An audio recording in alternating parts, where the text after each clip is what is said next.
Warga Kariu menagih janji di balik terpal yang sobek.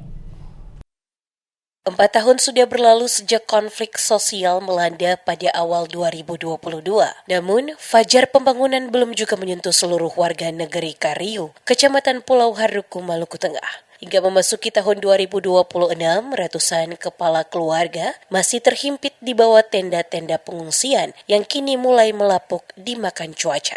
Janji pemerintah daerah untuk membangun kembali 257 unit rumah yang rusak akibat konflik seolah jalan di tempat. Berdasarkan pantauan di lapangan, baru sekitar 50 unit rumah yang terrealisasi. Angka ini menyisakan lubang besar bagi 207 kepala keluarga lainnya yang terpaksa bertahan hidup dengan fasilitas seadanya. MP Takaria, salah satu warga yang masih mendekam di tenda pengungsian, mengungkapkan kepedihan mendalam. Baginya, kunjungan pejabat ke negeri mereka hanya menjadi seremonial penabur janji tanpa eksekusi nyata. Kondisi tenda-tenda yang dihuni warga kini sangat memprihatinkan. Sebagian besar kain terpal sudah sobek-sobek dan bocor saat hujan turun. Jika cuaca panas, suhu di dalam tenda menjadi sangat menyengat, membuat anak-anak dan lansia rentan terkena penyakit.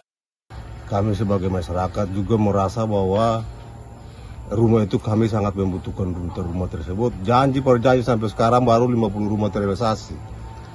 Ya, bahwa ketua sekarang hanya siap menunggu bahwa kapan dan kapan harus rumah itu bangun untuk ketua semua. Karena sebentar nanti kurang lebih 1 bulan lagi sudah musim hujan. Nanti ketua yang masih tinggal di tenda-tenda juga ketua masih ketua pasti tergenang air, banjir. Jadi demikian ketua sangat mengharapkan bagi pemerintah negara ini, bahkan pemerintah kabupaten, pemerintah provinsi, dengan secepat mungkin untuk bisa membangun ketua punya perumahan yang seharusnya ketua nantikan sampai sekarang 207 buah rumah. Bayangkan sekali 207 kepala keluarga yang sementara ini masih tinggal di tenda-tenda.